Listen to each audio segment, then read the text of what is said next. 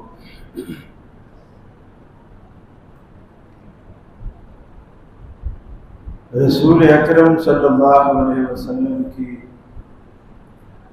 मोहब्बत ऐन ईमान है। इसके बगैर मोमिन का ईमान बिल्कुल भी मुकम्मल नहीं। रसूल अकरम सल्लल्लाहु अलैहि वसल्लम ने फरमाया,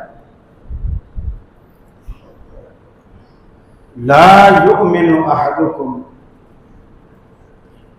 हत्ता अकूना अहब्बा इलैहि मिन वालिदिही व वलदिही वन्नासी अजमाइन। तुम में से उस वक्त तक कोई भी शख्स ईमान का दावा कर ही नहीं सकता, वो मोमिन हो ही नहीं सकता, जब तक कि मैं मोहम्मद सल्लल्लाहु अलैहि वसल्लम उसे उसके वालिदैन से, उसकी औलाद से, उसके दोस्त अहबाब से और दुनिया भर की चीजों से ज्यादा महबूब ना हो जाऊं, वो उस वक्त तक मोमिन नहीं हो सकता। सवाल ये है कि जिस मोहब्बत को रसूल अकरम सल्लल्लाहु अलैहि वसल्लम ने ऐन ईमान करार दिया है, वो मोहब्बत क्या है? मोहब्बत के मेयार अलग अलग होते हैं लोगों के दरमियान,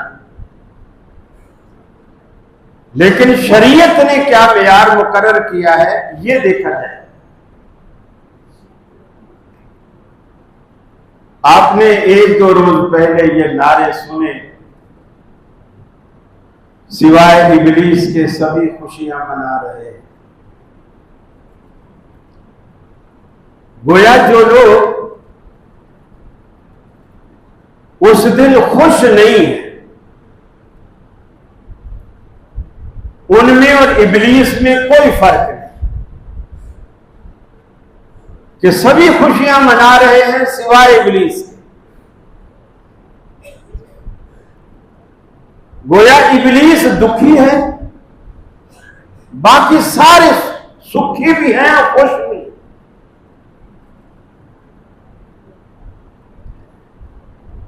ग़ज़वा उहद में जब रसूल अकरम सल्लल्लाहु अलैहि वसल्लम एक गड्ढे में गिरे और आपने सर पे जो लोहे का खौद पहन रखा था वो भी पेशानी में उसका एक कोना घुस गया, जिससे ब्लड भी काफी बहा, एक दंदान मुबारक भी शहीद हो गया।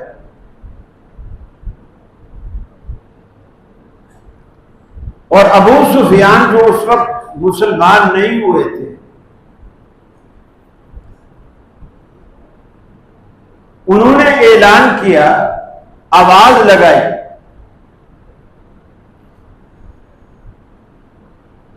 चूंकि फासला था, वो पहाड़ की चोटी पे खड़ा हुआ था, रसूलुल्लाह को गड्ढे में गिरता हुआ तो देखा, लेकिन ये उसे अंदाजा नहीं था कि आप हयात हैं या शहीद हो गए। उसने ऐलान किया, पूछा, हल फीकुम मुहम्मद, क्या तुम में मोहम्मद सल्लल्लाहु अलैहि वसल्लम मौजूद हैं? आपने जो आपके आसपास सहाबा थे, कुछ गड्ढे के अंदर थे, कुछ गड्ढे के बाहर किनारे पर आपकी सेफ्टी के लिए मामूर थे, उनको आपने कहा कि कोई जवाब ना दे। फिर उसने दूसरा सवाल किया, हल फीकुम अबू बकर, क्या तुम में अबू बकर हैं? आपने फरमाया कोई जवाब न दो। फिर उसने कहा, हल फीकुम उमर, क्या तुम में उमर हैं? आपने फरमाया कोई जवाब न दे। अब इससे देखिए, हजरत अबू सुफियान रज़ियल्लाहु ताला अन्हु अभी ईमान नहीं लाए, कुफ्र में, लेकिन उसको भी इस तरतीब का अंदाजा है। उसने पहले रसूलुल्लाह का पूछा, फिर अबू बकर का पूछा, फिर उमर का पूछा, तीसरे का नहीं पूछा। और खिलाफत की भी तकरीबन यही तरतीब है, रसूलुल्लाह के बाद अबू बकर हैं और अबू बकर के बाद उमर है। यानी कुफार को भी अंदाजा है कि नबी मुकर्रम सल्लल्लाहु अलैहि वसल्लम के बाद ज़माने इक़्तिदार संभालने का हकदार कौन होगा, फिर उनके बाद कौन होगा। जब तीनों ने जवाब नहीं दिया तो उसने एक नारा लगाया, उलो हुबुल, जिसे आप कहते हैं फुला जिंदाबाद। तो गोया ये हुबुल उनका एक बड़ा बुत था, उसका नाम लेकर के कहा कि वो जिंदाबाद। जब उसने ये कहा तो साथ ही ये कहा, लना उज़्ज़ा वला उज़्ज़ा लकुम, अरे हमारे पास तो उज़्ज़ा भी है और तुम्हारे पास उज़्ज़ा नहीं। ये भी एक बुत का नाम। जब बात अकीदे की आई तो नबी मुकर्रम सल्लल्लाहु अलैहि वसल्लम ने फरमाया, अब इसको जवाब दो, और जवाब ये दो, लना मौला वला मौला लकुम, हमारे पास मौला है यानी अल्लाह है, हमारा आका है। वला मौला लकुम, और तुम्हारा तो किसी रब पर ईमान ही नहीं, तुम्हारे पास कोई मौला नहीं।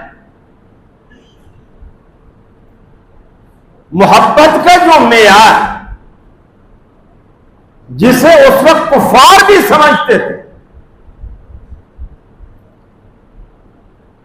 कि नबी मुकर्रम का सबसे ज्यादा करीबी अबू बकर,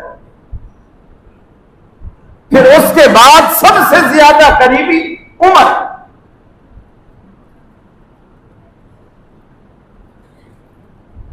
तो आज दुनिया में इसी को हम मेयार बनाए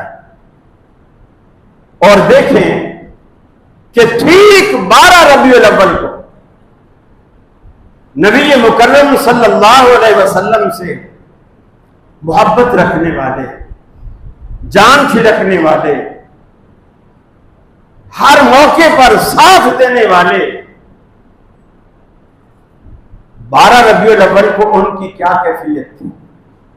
नारा आसान है कि सिवाय इब्लीस के सभी खुशियां मना रहे हैं, नारा तो बड़ा आसान है, लेकिन आदमी थोड़ा सा डीपली सोचे और देखे,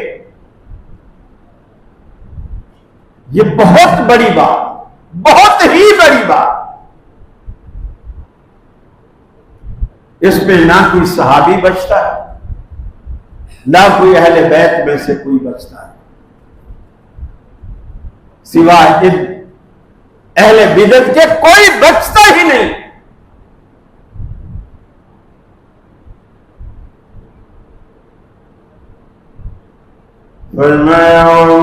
मुहम्मदुन इल्ला रसूल,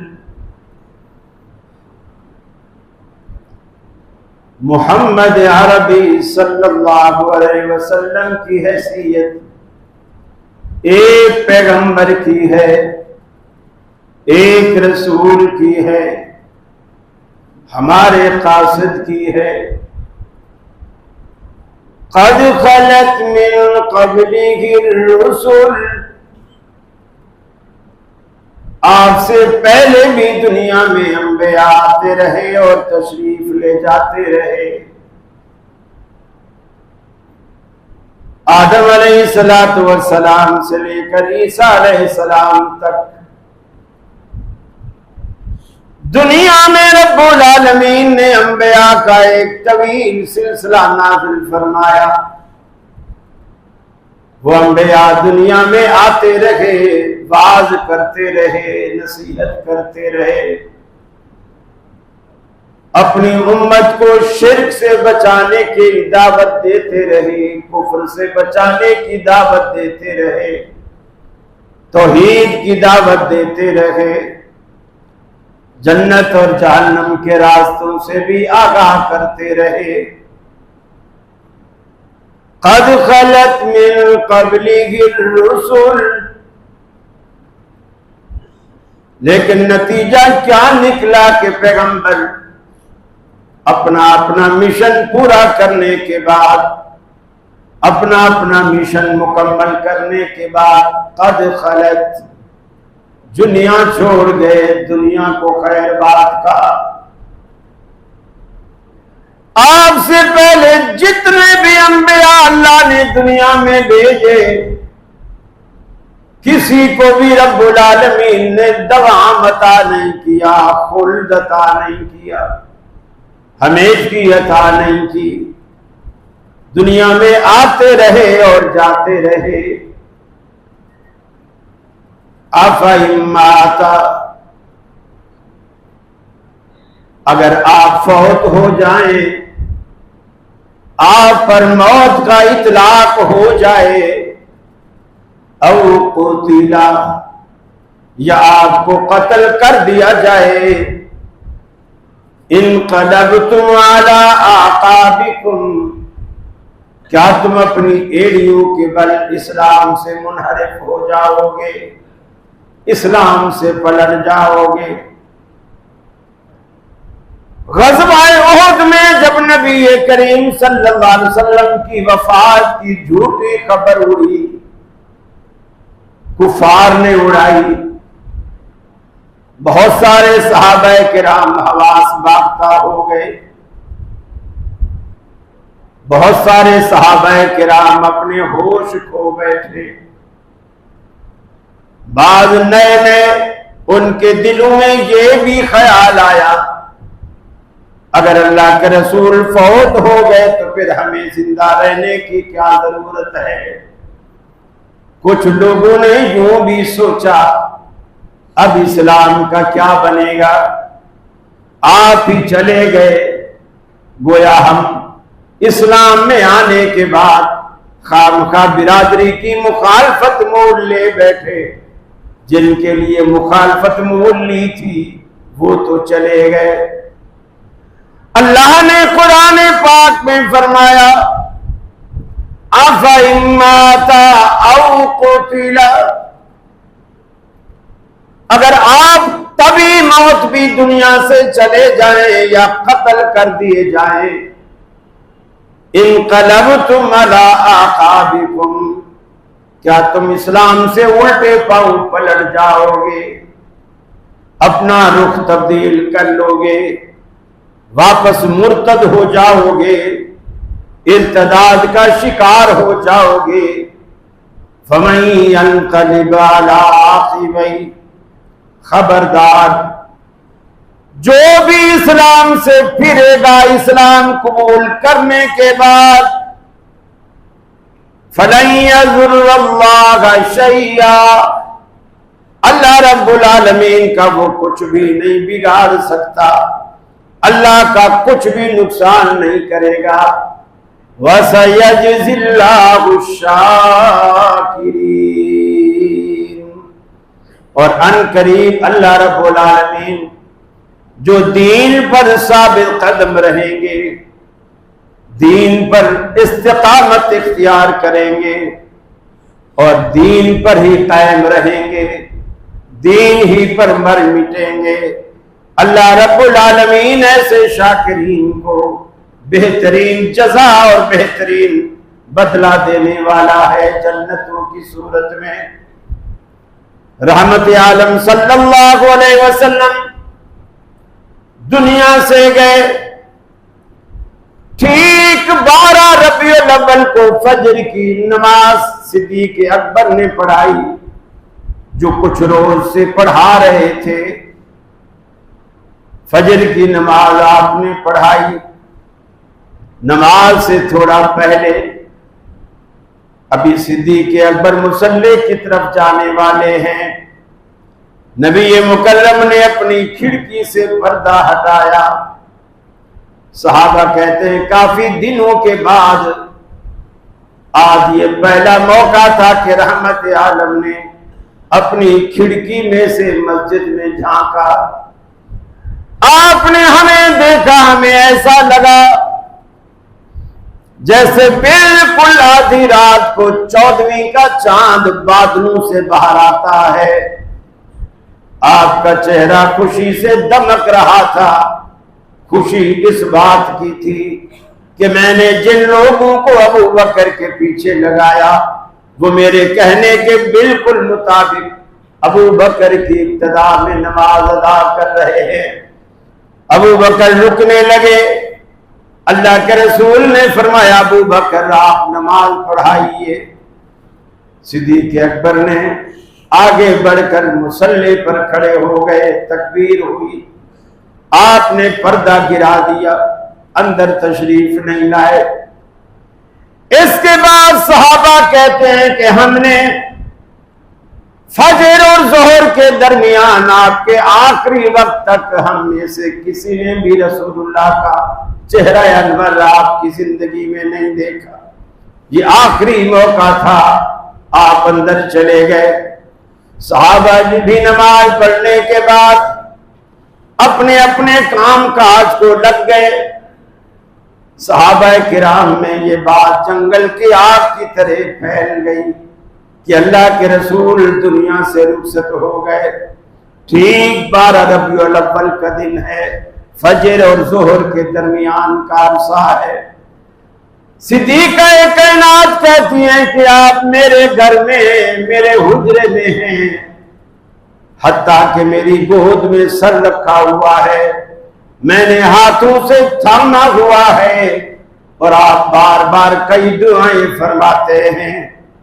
बुखार इतना है, तपिश इतना है, पानी के ठंडे तश्त आपके दाएं बाएं रखे हुए हैं, आप उस तश्त में हाथ दबोते हैं, फिर अपने चेहरे पर फेरते हैं ताकि वो गर्मी और वो शिद्दत जो बुखार की है वो कम। आप बार बार चेहरे पर ठंडे पानी को लगाते हैं, थोड़ी ही देर में पानी उस तपिश से खुश्क हो जाता है, आप दोबारा करते हैं। इसी इसना में मेरे भाई अब्दुर्रहमान बिन अबी बकर आए, उनके हाथ में एक ताजी मिसवाक थी। आपने ललचाई नजरों से मिसवाक की तरफ देखा। अब ऐसा आलम था कि आपसे बात भी नहीं होती थी, बोल नहीं सकते थे। आपने मिसवाक को देखा। सिद्दीक़ा कायनात कहती है कि मैं समझ गई कि आप मिसवाक लेना चाहते हैं। मैंने अपने भाई अबू अब्दुर्रहमान से मैंने वो मिसवाक ले ली, अल्लाह के रसूल को दी, आपने फिर मुझे वापस कर दी। मैं समझ गई कि आप अभी चबा नहीं सकते। मैंने अपने दांतों से मिसवाक को चबाया और चबाने के बाद फिर अल्लाह के रसूल सल्लल्लाहु अलैहि वसल्लम को दी। आपने अपने दांतों पे लगाई। आप फरमाती हैं ये आप सल्लल्लाहु अलैहि वसल्लम की आखिरत का पहला दिन और दुनिया का आखिरी दिन था। अल्लाह रब्बुल आलमीन ने मेरे लुआब दहन को और नबी मुकर्रम के लुआब दहन को जमा कर दिया, इकट्ठा कर दिया। मैंने मिसवाक चबा के दी, आपने उसी मिसवाक को किया। गोया मेरा लुआब दहन और रसूल अकरम का लुआब दहन आखिरी दिन ये जमा। फिर आपने दुनिया से रुखसत होने से पहले फरमाती है मुझसे कई बातें की। उनमें से एक बात आपने ये भी की थी कि अल्लाह ताला अंबिया में से किसी को मौत नहीं देता जब तक उसको उसका आखिरी ठिकाना जन्नत दिखा ना दे और उससे पूछ ना ले कि ये तुम्हारा ठिकाना है, अब बताओ यहां रहना पसंद करते हो या यहां आना पसंद करते हो। फरमाती है कि जब रसूल अकरम सल्लल्लाहु अलैहि वसल्लम को मैंने देखा, आप इतने नहीफ हो गए कि मैंने देखा कि आपकी जो मिसवाक थी वो आपके हाथ से गिर गई। हाथ भी गिरा, यानी जैसे आप ऊपर उठाए हुए थे हाथ को, हाथ भी नीचे गिरा और खुल गया और मिसवाक भी गिर गई। गोया आपके अंदर वो सकत नहीं रही, वो जान नहीं रही। और आपने उस मौके पर 3 दुआएं की। 3 दुआएं। पहली दुआ यह कि अल्लाहुम्मा, अल्लाह मुझे बख्श दे। अब आप देखें, लोग समझते हैं ना कि भैया बख्शिश तो वो मांगे जिसके गुनाह। बख्शिश सिर्फ गुनाह बख्शवाने के लिए नहीं होती। जब दामन में गुनाह नहीं होते ना, फिर अल्लाह ताला उस दुआ से दर्जे बुलंद करता। और ये बंदे की इंतहाई आजिज़ी होती है। बेशक दामन में कोई दाग नहीं, कोई गुनाह नहीं, कोई झोल नहीं, कोई ऐब नहीं, सारी जिंदगी भी ऐब है, लेकिन इसके बावजूद बंदा अल्लाह से कहे अल्लाह मुझे बख्श दे, अल्लाह मुझे बख्श दे। फिर ये आइनी अला सकरातिल मौत, अल्लाह मैं तेरा कमजोर बंदा, नातवा बंदा, मैं मौत की सख्तियां नहीं बर्दाश्त कर सकता, मेरी मदद फरमा, मेरी मदद फरमा। हजरत ऐशा फरमाती हैं कि आपने कई दफा आपके जिस्म पर एक यमनी कपड़ा आता था, उसकी एक चादर थी, आपके जिस्म पर वो डली हुई थी। आप बार बार कभी चेहरे पे डालते, मुंह छुपा लेते और थोड़ी देर बाद फिर उस चादर को हटा लेते। जैसे बंदे को सांस में तकलीफ होती है तो फिर चाहता है कि मैं चेहरा खोलूं। आप कई दफा कपड़ा चेहरे पे डालते और खोलते, चेहरे पे डालते फिर खोल लेते, और अल्लाह से बार बार यही कहते, अल्लाह मैं कमजोर बंदा हूं, आइन्नी अला सकरातिल मौत, मौत की सख्ती मैं नहीं झेल सकता, मेरी मदद फरमा। हजरत ऐशा फरमाती हैं, इससे पहले मैं दो बातें सोचा करती थी। जब कभी किसी को बुखार में तपता हुआ देखती तो मेरा नुक्ता नजर होता कि ये जहन्नम की गर्मी, जहन्नम की तपिश। और दूसरी ये बात कि जब किसी को मौत की तकलीफ में देखती तो मैं दिल में सोचती कि ये बंदा कोई अच्छा नहीं है, अगर अच्छा होता तो इसे तकलीफ ना हो। फरमाते हैं, जब मैंने नबी करीम सल्लल्लाहु अलैहि वसल्लम को बुखार में, आपको ऐसा बुखार था कि सहाबा कहते हैं हम मिलने के लिए जब कमरे के दरवाजे पर जाते तो आपकी तपिश का सेक हमें कमरे तक, दरवाजे तक आता। कई कई ठंडे पानी के मशकीज़े आप पर डाले जाते हैं। तो फरमाती हैं, जब मैंने नबी करीम को उस तकलीफ में देखा तो मेरा नजरिया चेंज हो कि नहीं, अगर ये कोई मौत की सख्ती किसी बुराई की वजह से या बुरे आदमी को आती तो रसूलुल्लाह को कभी ना होती, और अगर बुखार भी जहन्नम की गर्मी होता तो रसूलुल्लाह को कभी ना होता। फरमाती हैं, जब रसूलुल्लाह को मैंने तकलीफ में देखा मेरा नुक्ता नजर तब्दील हो। और ये जहन में रखो, मौत अपना काम करती है, कम या ज्यादा तकलीफ जरूर होती है। जब रूह और जिस्म का रिश्ता जुदा होता है, टूटता, बेहद तकलीफ होती, बेहद तकलीफ होती।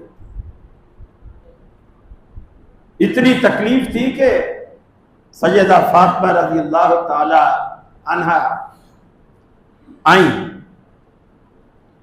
और आपको देखा तो उस तकलीफ को देखकर रो पड़ी। वाह करबा अबा, है अब्बा जान की तकलीफ, मुझसे देखी नहीं जा रही।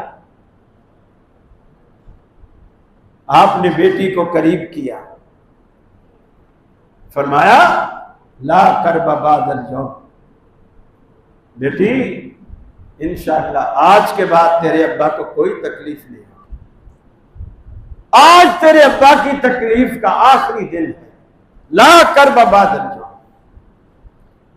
बस आज ही तकलीफ है, आज के बाद तेरे बाबा को कोई तकलीफ नहीं। ये ठीक 12 रबीउल अव्वल की बात। फिर आपको बुलाया, बेटी का कान करीब किया, कुछ बताया। हजरत फातिमा रो पड़ी।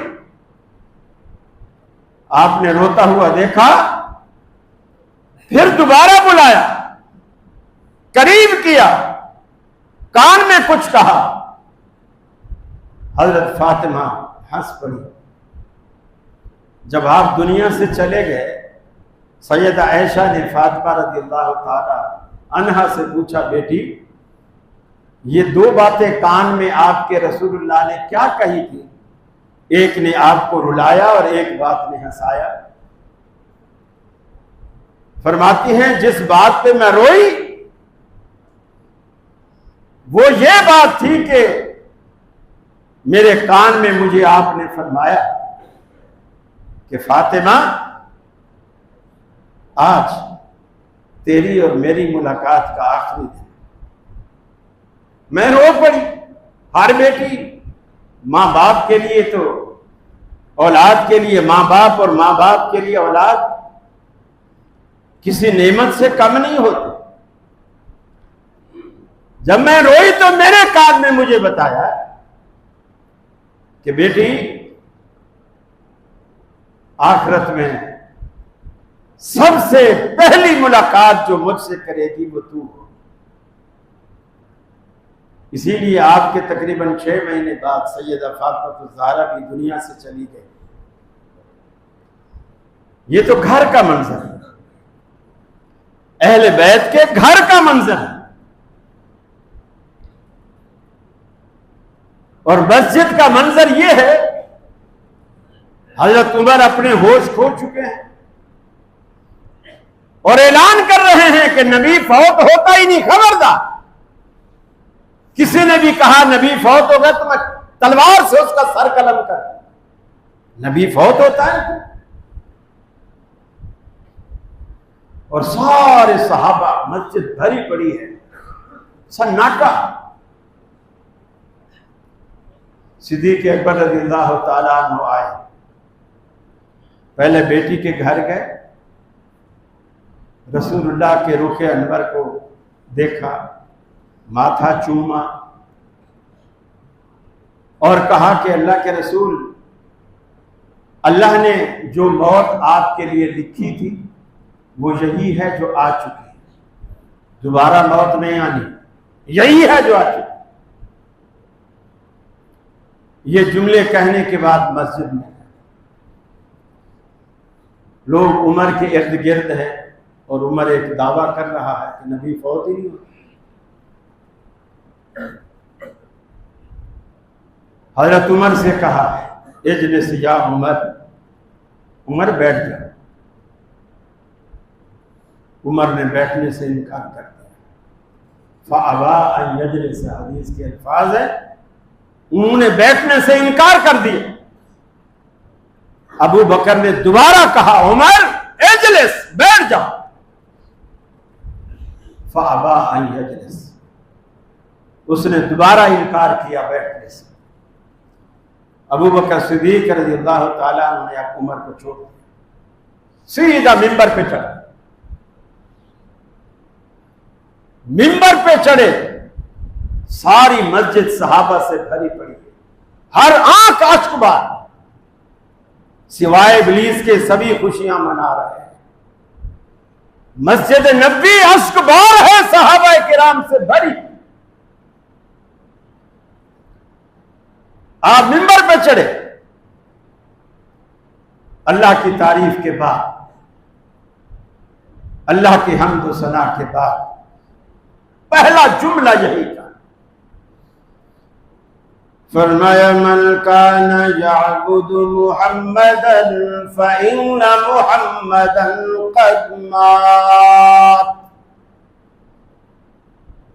तुम में से जो भी मोहम्मद अरबी सल्लल्लाहु अलैहि वसल्लम की इबादत करता था, उनकी पूजा करता था, उनकी बंदगी करता था, फ़इन्न मुहम्मदन क़द मात, वो सुन ले कि उसका माबूद आज फौत हो गया, उसका माबूद दुनिया में नहीं रहा। हजरत उमर के बिल्कुल बरअक्स, इन्ना मुहम्मदन क़द मात, जो भी तुम में मोहम्मद अरबी को अपना माबूद समझता था, वो आज यकीन कर ले उसका माबूद फौत हो गया।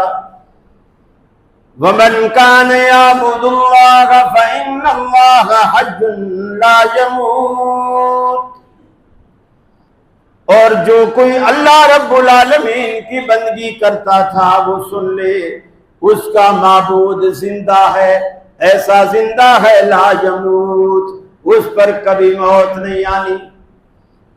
कुल्लु मन अलैहा फान, वयब्का वजहु रब्बिका ज़ुल जलाली वल इकराम। सारी कायनात पर फना की तलवार चलेगी, हर कोई मर मिट जाएगा। यब्का, बाकी रहने वाली सिर्फ अल्लाह की जात है, अल्लाह के सिवा किसी को बका हासिल नहीं। इन्नका मय्यितुन व इन्नहुम मय्यितून।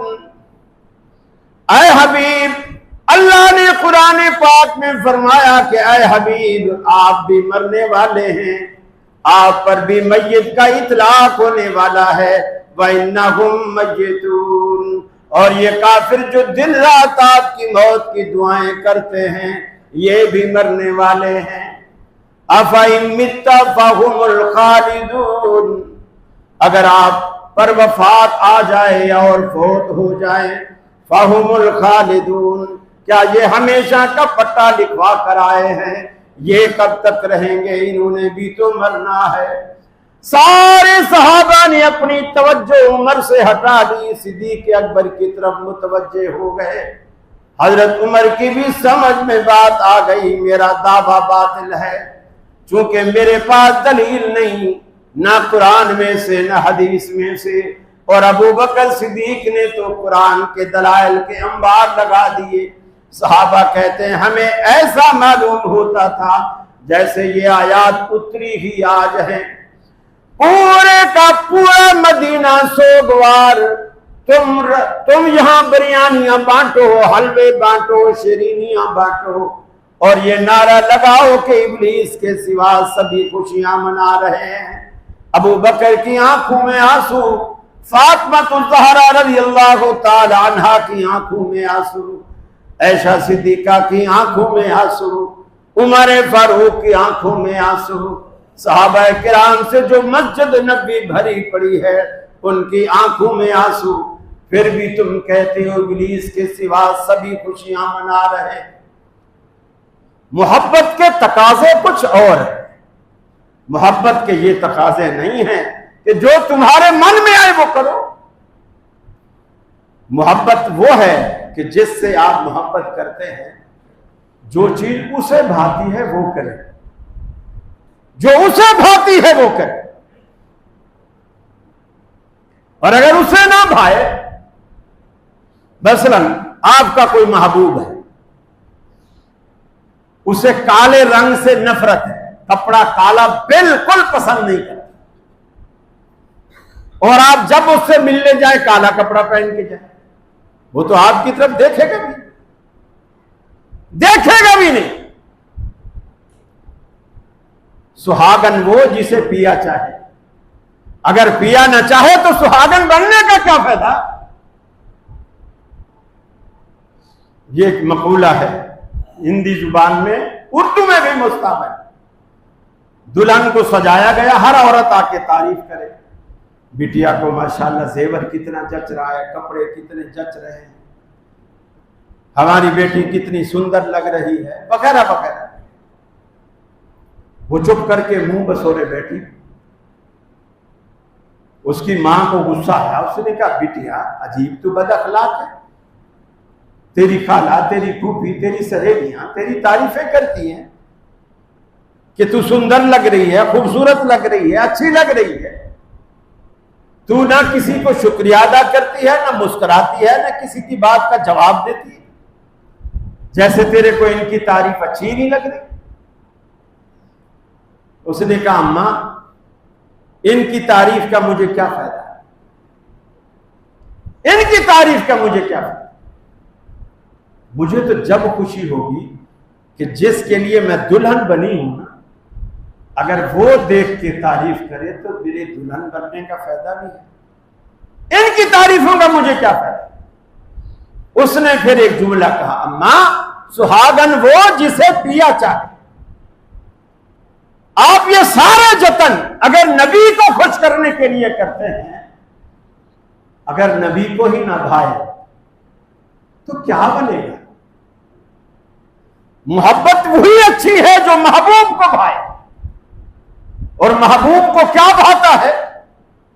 आपने फरमाया मन हब्बा सुन्नती फकत हब्बा, वमन हब्बनी कान माइया फिल जन्ना, जिसने मेरी सुन्नतों से प्यार किया उसने गोया मुझसे प्यार किया, और जिसने मुझसे प्यार किया वो मेरे साथ जन्नत में होगा।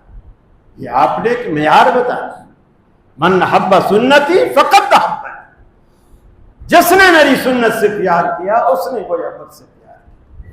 मेरे भाइयों, खीर खाने वाले मजनू न बनो, खून देने वाले मजनू बनो, खून देने वाले मजनू।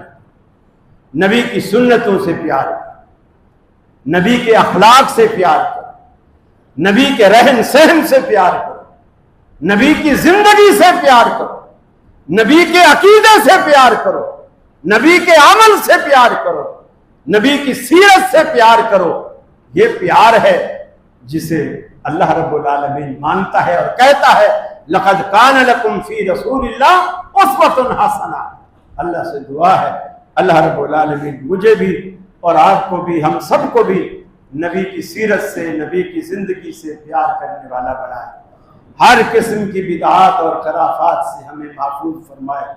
झूठी मोहब्बत और झूठे इश्क के दावों से रब्बुल आलमीन हमें वाफ फरमाए और हमें ऐसी मोहब्बतों से बचाए जिन मोहब्बतों के बदले अल्लाह क़यामत वाले दिन अल्लाह अपने रसूल से कहलवाए कि इन कहो सोहकन सोहकन लिमन गय्यर आबादी, अरे दूर हो जाओ मेरी जन्नतों से, इस औज़े कौसर से भी दूर हो जाओ कि मेरे बाद तुम लोगों ने दीन में बिदअतें पैदा की। अल्लाह से दुआ है अल्लाह रब्बुल आलमीन हमें सुन्नतों से मोहब्बत करने वाला बनाए।